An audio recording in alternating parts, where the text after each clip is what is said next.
welcome back to my channel, and if you're new, welcome to my channel. My name is Stephanie Yates, Anya Steph Anya for short, and I'm a licensed associate marriage and family therapist. This channel is for fellow therapists, those who are thinking of becoming therapists, and those who want to use therapy insight to create their best life. And today's video is for my people who are in the process or thinking about becoming therapists.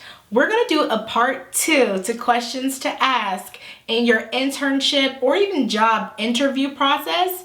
If you're curious, stay tuned. What's on your mind?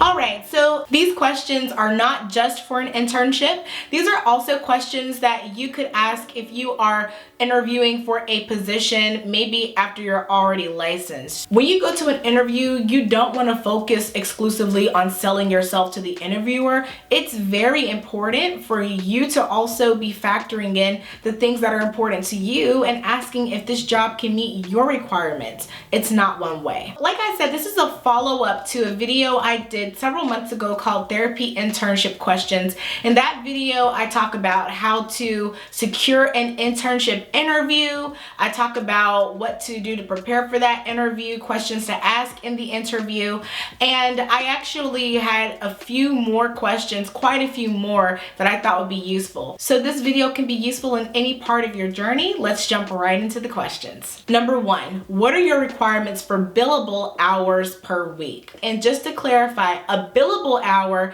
is basically when you're seeing a client or doing some other type of work where the agency or you are directly getting paid for that work. So seeing a client, filling out specific paperwork.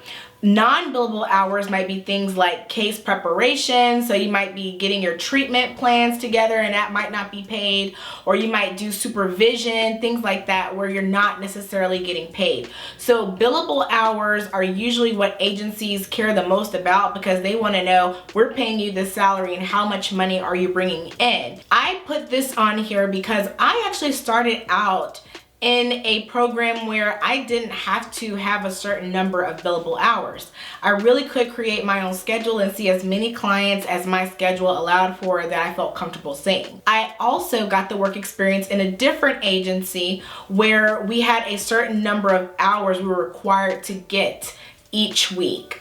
And that's important for you to know because especially if you're coming from being accustomed to a certain number of hours that you're doing, and then maybe they're asking for 5, 6, 10 more hours in this place that you're interviewing for, that really is going to have a big impact on your energy levels, your ability to provide good care to your clients. And it's really important for you to know also, what does that break down to per hour, per client? So you might be on salary and be happy with the salary, but if you have to see like 10 more clients per week, that might mean that you're actually working for less per client. So asking about the required amount of billable hours is definitely something that you want to ask. This is a really important factor about whether or not you're a good fit for that job and whether or not that job is a good fit for you. The next question is asking, how many fully licensed therapists do you have? And on average, how long have they been there?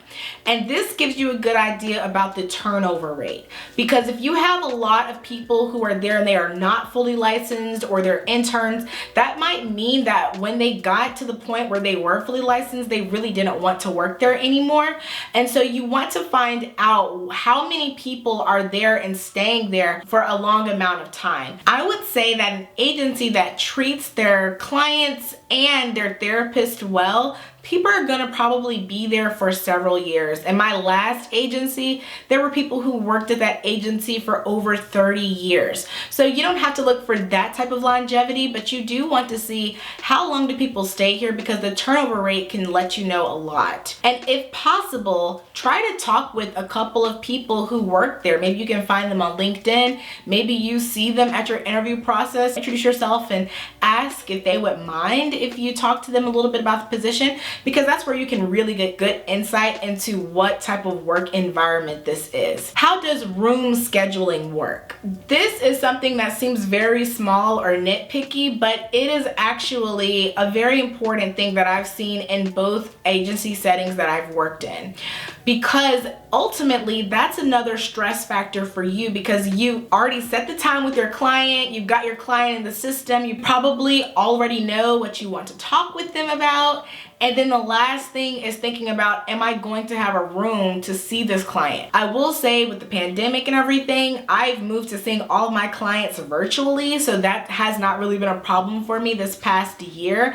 But in my first few years seeing clients, room reservations can be a big stressor, because some agencies will do it based on seniority. So maybe if you've been there for a while, you have your own designated room that you don't have to reserve. Some people might do it based on your caseload. So if you're seeing over this many clients consistently per week, you have your own room, and some it's a free for all. And some have no process at all, where you just get there, you jump into a room, and that's your room. I wouldn't say this is really a deal breaker, but if you do get between one or two places that you want to work and another place, you know, says, hey, you're gonna have your own office, that's a major perk that you might not be considering when you think about, you know, being able to put up your own license and maybe adding some decor that you love to make it feel like your own. So you don't have to necessarily have your own room, but definitely if you can, that's a perk. And if you don't have your own room, you want to know, how do I reserve one? Here's a big one. How did you respond to COVID-19? This is a very important question, because how agencies were able to transition, provide virtual learning, how did they sanitize, those things are really, really important, because it gives you insight into what their crisis management protocol is. You know, hopefully we don't have to deal with anything like this again, like the pandemic in our lifetime, but we don't know for sure. And it's an important thing to just think about right now while we still are dealing with the effects of it, right? So did they end up having to lay a lot of people off? Did they offer the option for working from home? What was their response, and how long did it take them to be able to do that? Because now, one of the beauties of having to experience a year like the one we have passed is it really lets you know what an agency is about and what they prioritize in the midst of a disaster. And now the last one might not be important to everyone, but it's definitely something that was important to me, and I know a lot of my colleagues in marriage and family therapy, and that is, how do you ensure advocacy for marginalized communities? The reason that this made the list is because when we're talking about providing mental health services, impoverished communities and populations are often some of the most hard-hit populations when it comes to mental health issues. But a lot of private practices or agencies prioritize bringing in revenue over being able to provide support to those who are most in need. Now, if you are the type of therapist who does prefer to focus more on the financial aspect, that's totally fine.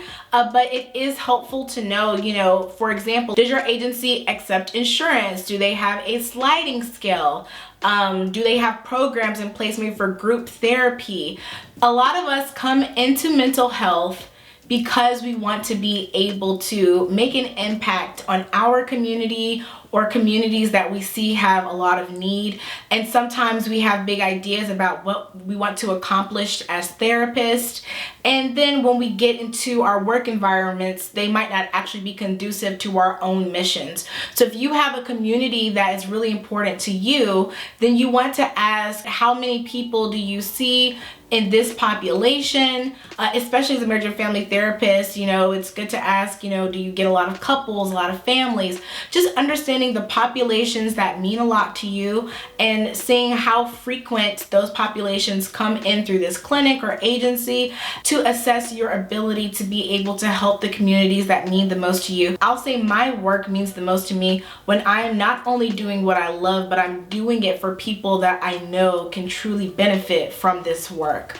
So those are the questions that I thought would be helpful for you guys to think about when you are in your interviewing process, either for an internship internship or for work after you are licensed.